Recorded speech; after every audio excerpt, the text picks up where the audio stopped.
अस्सलाम वालेकुम दोस्तों, उम्मीद करता हूँ सब लोग खैरियत से होंगे। सबसे पहले सबको रमज़ान मुबारक। एंड जो पहला अशरा है, हमारे पास बहुत ही कम दिन रह चुके हैं। पहला अशरा रहमत वाला अशरा ख़त्म होने वाला है। तो दुआ है कि अल्लाह पाक सबको इबादतें करने की, तिलावत कुरान पाक करने की, नेकियां कमाने की, सदका देने की और सारी चीज़ें करने की तौफ़ीक अता फ़रमाए। और इस बाबरकत महीने के बदले अल्लाह पाक आपके पैसों में, आपकी सेहत में, आपकी ज़िंदगी में, फैमिली में, सब चीज़ों में खुशियाँ भर दें और बरकत अता फ़रमाएँ। मेरे लिए भी दुआ करिएगा, मेरे वालिदैन के लिए दुआ करिएगा स्पेशली। और मेरे लिए भी एक लंबी सेहत वाली, ईमान वाली ज़िंदगी और शहादत वाली मौत, क्योंकि शहादत बेड पर मिलनी है नहीं, बिस्तर पर उसके लिए आपको शायद जाना पड़े। बट एनीवेज़, आज हम लोग बात करेंगे टेक्निकल एनालिसिस की। काफ़ी दिनों बाद मेरी कमबैक हुई है, काम के साथ बिज़ी था, जॉब चेंज हुई और उसी के बाद मैं खुद भी ट्रेडिंग सीख रहा था, एक इफ़ेक्टिव वे ऑफ ट्रेडिंग, ताकि मैं आप लोगों को भी एक अच्छी ट्रेडिंग सिखा पाऊँ। उसकी रीज़न क्या है? हर चीज़ की ऑफ़ कोर्स एक ज़रूरत होती है और ज़रूरत के मुताबिक आप कोई भी फ़ैसला करते हैं। तो ज़रूरत इस बात की थी कि आप यूट्यूब पर अगर 1 साल भी वीडियोज़ देखते रहें, तो आप टेक्निकल एनालिसिस नहीं सीख पाएँगे, कभी भी। I am ready to face, अगर कोई बंदा चैलेंज करना चाहे। उसकी रीज़न क्या है? एक मैं छोटी-सी आपको मिसाल देता हूँ। एक कोई बंदा ड्राइवर है और दूसरे बंदे को वो थ्योरी बता रहा है, मैकेनिज़्म बता रहा है ड्राइविंग का या कार का।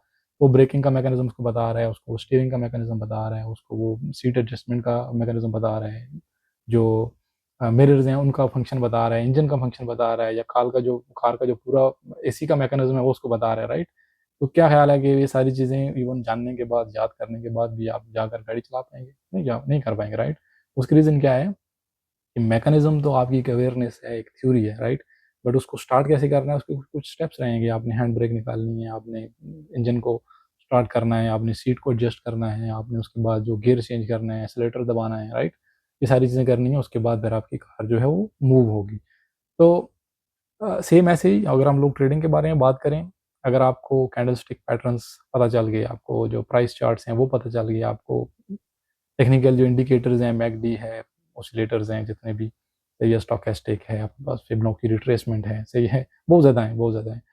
ये सारे के सारे फंक्शंस आपको पता चल गए कि आरएसआई जो है वो ऑसिलेटर है, स्टोचैस्टिक की तरह, और एक रेंज में घूमता रहता है। जब भी ओवरबॉट ज़ोन में हो तो उसका मतलब है प्राइस उधर से नीचे आएगी, जब भी ये ओवरबॉट ज़ोन में हो उसका मतलब है कि प्राइस वहाँ से ऊपर जाएगी, ये सारी चीज़ें, राइट? बट ऐसा होता नहीं है। और मैं गारंटी से आपको बोलता हूँ कि जब भी आपने वो यूट्यूब की वीडियोज़ देखकर, उन चीज़ों को देखकर एंट्री ली, उधर से हो सकता है $1 भी ऊपर ना जाए। अगर आपने भाई लांग की एंट्री ली तो उधर सीधा नीचे आएगा। और जब आप सोच रहे हैं कि शॉर्ट सेलिंग करनी है, जैसे नीचे जाए, तो आपने जो ही एंट्री ली, मार्केट उधर से बहुत ज़्यादा ऊपर चलेगी। नेक्स्ट 1 वीक तक भी उधर मार्केट वापस आई नहीं। उसकी रीज़न क्या है कि किसी भी एक इंडिकेटर की बेस पर, किसी एक कैंडल पैटर्न की बेस पर, या प्राइस जो एक्शन है, चार्ट पैटर्न्स हैं, उनकी बेस पर हम लोग ट्रेड नहीं कर पाते। हम लोगों ने टेक्निकल इंडिकेटर्स को कंबाइन करना होता है। अब हमारी जो कन्विक्शन होती है, हमारी जो प्रेडिक्शन होती है, उसको उसमें कॉन्फिडेंस लाने के लिए, उसमें उसमें जान लाने के लिए हम लोगों को इंडिकेटर्स की ज़रूरत पड़ती है, राइट? बट एनीवेज़, ये एक इंट्रोडक्टिव वीडियो है। टेक्निकल एनालिसिस सीखना, समझना बहुत ज़्यादा आसान है। ओनली यूट्यूब वीडियोज़ पर आपको मुश्किल लगता है। उसकी रीज़न क्या है कि हम लोग वन वन कंसेप्ट, मैं नहीं बोल रहा हूँ कि यूट्यूबर्स गलत कर रहे होते हैं, गलत नहीं कर रहे होते। वो सिर्फ एक टॉपिक चूज़ करते हैं। जैसे मैं भी पहले एक टॉपिक चूज़ करता था, मैकडी का क्या फंक्शन है जी, आरएसआई का क्या फंक्शन है जी, ईएमएस को आपने कैसे चार्ट पर लगाना है जी, डबल टॉप क्या होता है जी, डबल बॉटम क्या होता है, हेड एंड शोल्डर क्या होता है जी। कैंडल पैटर्न्स की बात करें जी, तो बेरिश एंगल्फिंग या बुलिश एंगल्फिंग या पीरिसिंग या फिर मोरोबुजू या डोजी, स्पिनिंग टॉप, हरामी, ये सारे के सारे कैंडल पैटर्न्स क्या, इनका क्या मतलब होता है, राइट? तो इन चीज़ों को समझ लेने के बाद भी हम लोग सक्सेसफुल ट्रेडिंग नहीं कर पाएंगे, क्योंकि जो होल मैकेनिज्म है, जो ट्रेडिंग का सेटअप है, कौन से इंडिकेटर्स को आपने कौन से प्राइस एक्शन पर या कौन से चार्ट पैटर्न पर देखना है, कहाँ पर आपने वॉल्यूम को देखना है, कहाँ पर आपने ईएमएस को देखना है, कहाँ पर आपने फिबोनाची रिट्रेसमेंट को देखना है। ये सारी चीज़ें आपको उसी टाइम समझ आएँगी, उसी टाइम आप कर पाएँगे जब आपके पास एक स्टेप बाय स्टेप गाइड हो। तो टेक्निकल एनालिसिस, इसकी अगर आप इंट्रोडक्शन की बात करें, तो ऑफ कोर्स हमारे पास मार्केट में 2 टाइप्स की फोर्सेस रहती हैं, 2 टाइप्स की एलिमेंट्स रहते हैं। एक को बोलते हैं bullish and bearish, right? Bulls and bears. Bulls price को ऊपर लेकर जाते हैं, बेयरिश प्राइस को नीचे लेकर आते हैं। तो इन दोनों की फाइट चल रही होती है, और हम लोगों ने हमेशा अपॉर्चुनिटी, एक वाहिद ऐसी जंग है, या एक वाहिद ऐसी गेम है कि जहाँ पर मुनाफ़िक़त जायज़ है। मुनाफ़िक़त जायज़ होने का मतलब क्या है कि हम लोग तो छोटे-छोटे ट्रेडर भी नहीं हैं, बेसिकली ट्रेडर भी नहीं हैं, और ट्रेडिंग जो है बहुत बड़ा एक ओशन है। तो हम लोगों ने एक टाइड के साथ या फिर एक जो डोमिनेंस फोर्स रहती है, अगर बुल डोमिनेंस है तो हम लोग बुल के साथ मिल जाते हैं। थोड़ी देर बाद 1 घंटे, 2 घंटे, 2 दिन, 4 दिन, हफ्ते बाद पता चला कि नहीं भाई अभी बुल्स थक चुके हैं, अभी जो बेयर्स हैं वो डोमिनेंस, उनका डोमिनेंस है मार्केट में, उनकी ज़्यादा पावर है, तो हम लोग क्या करते हैं, साइड ले लेते हैं बेयर्स की। ओके, और यही चीज़ आपके लिए फ़ायदेमंद होती है। और इस चीज अपॉर्चुनिटी को आइडेंटिफाई करना, बुल्स में वीकनेस या फिर बेयर्स में स्ट्रेंथ या फिर वाइस वर्सा, इस चीज़ को आइडेंटिफाई करना आपका टेक्निकल एनालिसिस है। टेक्निकल एनालिसिस की जो बेस है वो कैंडल पैटर्न से होती है। कैंडल पैटर्न के बाद आपके पास जो प्राइस सेक्शन रहता है या फिर चार्ट पैटर्न्स रहते हैं, उनका वजूद आता है। और फिर हम लोगों ने वो अपना जो कन्विक्शन है ना, हमारी पैटर्न की कन्विक्शन है, उसको हम लोगों ने कंफर्म करना होता है इंडिकेटर्स के साथ, गिवन इंडिकेटर्स के साथ, सारे के साथ नहीं, सही है। अगर कंटिन्यूशन पैटर्न है तो उसमें आपने फिबोनाची रिट्रेसमेंट को फॉर एग्जांपल आप चेक कर रहे होते हैं, सही है। आप उसको ईएमए को चेक कर रहे होते हैं, जहाँ पर ब्रेकआउट या ब्रेकडाउन है वहाँ पर हम लोग वॉल्यूम को चेक कर रहे होते हैं, मैकडी वगैरह को चेक कर रहे होते हैं, और एक आध ऑसिलेटर को चेक कर रहे होते हैं। डबल टॉप, डबल बॉटम, जिसको डबल टॉप फिशिंग या बॉटम फिशिंग बोलते हैं, उसमें हम लोग जो है वो 2-3 इंडिकेटर्स को चेक कर रहे होते हैं, और फिर हम लोगों ने उसी की बेस पर एंट्री लेनी होती है।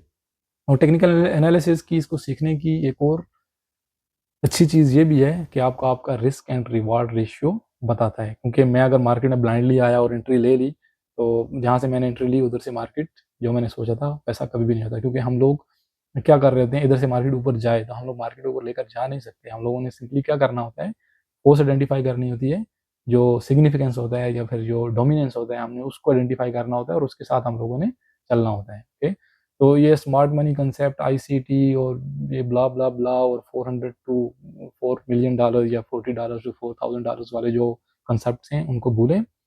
बुरा फ़ायदा भी जो है वो बहुत बुरा होता है। बुरा फ़ायदा जस्ट बताता चलूँ, बुरा फ़ायदा ये है कि एक दिन मैं ऑफिस से निकला, राइट, एक जेन्युइन आपको एक चीज़ बता रहा हूँ, ओके। और मेरे पास $120 थे, 15 मिनट्स का ट्रैवल था, रूम में आते हुए मेरे पास $780 हो गए। तो ऑफ कोर्स $780 कैसे हुए कि मैं गोल्ड पर 0.5 के लॉट्स ले रहा था। माइनर सी मूव जो है मुझे $100 $150 दे रही थी। तो मैं रूम पर आया और सोचा कि चलो यार इसको विड्रॉ करते हैं। फिर सोचा सोने से पहले कि यार एक आध लेते हैं, मतलब कि ना पंगा लेते हैं, एक आध 700 से 1000 बनाते हैं और फिर सोते हैं। तो वो पहली ट्रेड में वो 780 जो था वो ज़ीरो हो गया। ओके, और मैं गारंटी से बोलता हूँ कि आपके साथ भी ऐसा ही होगा अगर आप सॉरी टू से उड़ता हुआ तीर लेने वाली बात है ना, अगर आप ऐसा करेंगे तो ऐसा ही होगा। तो एनीवेज काफ़ी दिनों बाद कम बैक हुई है। इन बिटवीन मैं खुद भी कुछ कोर्सेज वगैरह चेक कर रहा था, अपना जो कॉन्फिडेंस है उसको बढ़ा रहा था, अपना जो पोर्टफोलियो उसको अच्छे से मैनेज कर रहा था, और मुझे ऐसा लगा, जब फील हुआ कि यस मैं अभी आपको कुछ अच्छी चीज़ सिखा पाऊँगा, कुछ अच्छा बता पाऊँगा, उसी के बाद ही मैंने वीडियोज़ अपलोड करना स्टार्ट की। आप देख सकते हैं कि मेरे चैनल पर लास्ट जो वीडियो थे, आई थिंक 2-3 महीने पहले मैंने अपलोड की थी, उसके बाद कोई वीडियो अपलोड भी नहीं की। तो मेरी जो प्रायोरिटी है वो यूट्यूब नहीं है। मेरी प्रायोरिटी खुद का जो ट्रेडिंग सेटअप है वो है, मेरी जॉब है, मेरी फैमिली और ये सारी चीज़ें हैं। लेकिन उसी के साथ ही साथ मैं चाहता हूँ कि जो चीज़ें मैं काफ़ी ज़्यादा टाइम और काफ़ी ज़्यादा मनी इन्वेस्ट करने के बाद सीख रहा हूँ, आप लोगों तक पहुँचा सकूँ। तो टेक्निकल एनालिसिस पर हम लोग बात करेंगे। आज की जो वीडियो थी एक बिल्कुल एक इंट्रोडक्शन की तरह, या आप लोगों तक एक न्यूज़ लानी थी कि हम लोग जल्दी ये सारी चीज़ों को सीखना स्टार्ट करेंगे। और अगर आपने अभी तक यूट्यूब चैनल को सब्सक्राइब नहीं किया तो सब्सक्राइब कर लें। सब्सक्राइब करने के बाद महीना, 2 महीना, 3 महीना देखें, अगर आपको लगे कि यार यस बेनिफिशियल है आपके पास, आपको कुछ बेनिफिट मिल रहा है, कुछ चीज़ें सीखने को मिल रही हैं, तो कंटिन्यू करें। अदरवाइज़ आप अनसब्सक्राइब करके, इवन ब्लॉक का कोई सिस्टम है तो वो करके भी निकल जाएँगे, नो इश्यूज़। मैं ऑलरेडी बता चुका हूँ कि यूट्यूब ऑफ कोर्स एक हॉबी है, या फिर कर रहा हूँ मैं इसको, बट मेरी प्रायोरिटी नहीं है, अदरवाइज़ मैं इसको कंटिन्यू करूँ। बहुत से बड़े-बड़े गैप्स हैं मेरे चैनल पर। तो अगर आप हम लोग बाकायदा एक सेटअप स्टार्ट करेंगे, उसके बाद कोशिश करूँगा कि मैं रेगुलर रहूँ। अगर जॉब में ज़्यादा बिज़ी भी हूँ तो फिर भी वीडियोज़ वगैरह अपलोड करता रहूँ। हालाँकि जैसे कि आप स्क्रीन पर देख रहे हैं, तो एक ट्रेडिंग सीखने के बाद या फिर जो कॉन्सेप्ट्स हैं उनको सीखने के बाद आपको देखने से पता होगा कि मार्केट अभी क्या कर रही है, मार्केट अभी कौन से फ़ेज़ में है, अभी कौन से ट्रेंड में है, अभी यहाँ से क्या हो सकता है, या क्या होने पर आपने क्या करना है। ऑफ कोर्स क्या हो सकता है करके किसी को भी 100% एश्योरेंस नहीं होती है। एक कन्विक्शन रहती है, एक प्रेडिक्शन रहती है, एक आइडिया रहता है, जो कि इवन अगर 40-50 साल से भी कोई बंदा ट्रेडिंग कर रहा है, उसका भी आइडिया 100% राइट नहीं होता है। मार्केट हमेशा अदरवाइज़ मूव कर सकती है। बट एटलीस्ट मार्केट को देखने से आपको पता चल रहा होता है कि मार्केट अभी क्या कर रही है, मार्केट अभी कौन-सा प्राइस एक्शन कर रही है या चार्ट पैटर्न बता रही है, अभी कौन सी कैंडल बनी है, इस कैंडल के बाद क्या हो सकता है। तो जब आपको ये सारी चीज़ें पता चल जाएंगी ना, तो मार्केट के सामने जब आप बैठेंगे आधा घंटा, 1 घंटा, 2 घंटा दिन में आप बैठेंगे, तो बिलीव मी बहुत ज़्यादा वो आपके लिए एक प्रोडक्टिव सेशन रहेगा। उस सेशन से सिर्फ देखने से आपको सीखने को मिलेगा। उसकी रीज़न क्या है कि आपने देखी मॉर्निंग स्टार आ गया जी, अभी देखते हैं क्या करता है। आप ट्रेड में एंट्री नहीं ले रहे, तो मॉर्निंग स्टार में आप देखा कि मॉर्निंग स्टार जो है वो सक्सेसफुल हुआ, कभी आप देखेंगे कि मॉर्निंग स्टार जो है वो फेल हुआ। फिर ये सारी की सारी चीज़ें देखने के बाद आपको एक बेटर अंडरस्टैंडिंग होगी मार्केट की। मार्केट को रीड करना, प्राइस को रीड करना, चार्ट पैटर्न्स को और कैंडल्स को रीड करना आपके लिए बहुत ही ज़्यादा आसान रहेगा। तो एंड ऑफ द वीडियो एक चीज़ बताता चलूँ, हम लोग कैंडल पैटर्न के साथ स्टार्ट करेंगे, फिर प्राइस एक्शंस में जाएंगे, फिर हम लोग इंडिकेटर्स में जाएंगे, फिर हम लोग ट्रेडिंग के सेटअप में जाएंगे, उसके बाद फिर हम लोग एडवांस जो ट्रेडिंग है उसको सीखेंगे, ये सारी चीज़ें। बट ये जो थी एक मुख्तसर सी वीडियो थी, बिल्कुल मुख्तसर। डाउ थ्योरी को हम लोग इन बिटवीन डिस्कस करेंगे, काफ़ी ज़्यादा इंपॉर्टेंट है। जो मॉडर्न ट्रेडिंग है ऑफकोर्स उसकी बेस है, इवन तो काफ़ी ज़्यादा पुरानी थ्योरी है, बट पुरानी चीज़ें काफ़ी अच्छी हैं। कैंडल पैटर्न्स भी जो जापानीज़ ने स्टार्ट किए थे, राइस ट्रेडर्स ने स्टार्ट किए थे, बट अभी भी हमारा जो मॉडर्न ट्रेडिंग स्टाइल्स हैं या एक ट्रेडिंग का कंसेप्ट रहता है, वो उसी की बेस पर है, राइट। तो सेम ऐसे ही अब स्मार्ट मनी कंसेप्ट आप चेक कर रहे हैं ना, अकुमुलेशन, डिस्ट्रीब्यूशन और ये मैनिपुलेशन सारी चीज़ें, तो ये भी एक डाउ थ्योरी से निकली हुई चीज़ है। डाउ थ्योरी जो है वो एक तरह से फाउंडिंग या फिर लेट्स से कि fundamental element of technical analysis है, मॉडर्न टेक्निकल एनालिसिस। तो थैंक यू सो मच दोस्तों, उम्मीद करते हैं ऐसे ही हम लोग जुड़े रहेंगे एक दूसरे के साथ, और वीडियोस हमारी आती रहेंगी, और आप लोग भी ऐसे ही कुछ ना कुछ मुझे सिखाते रहेंगे, सीखते रहेंगे। कुछ जो आपने, मैं बीएनबी को देख रहा था, सही है, हम लोग इसको थोड़ा सेट करते हैं।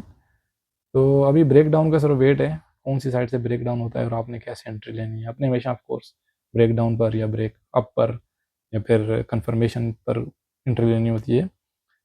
तो एनीवेज थैंक यू अगेन, बहुत बहुत शुक्रिया आप लोगों का। वीडियोस देखते रहें, अपना ख्याल रखिएगा, मिलते हैं नेक्स्ट वीडियो में। अल्लाह हाफ़िज़।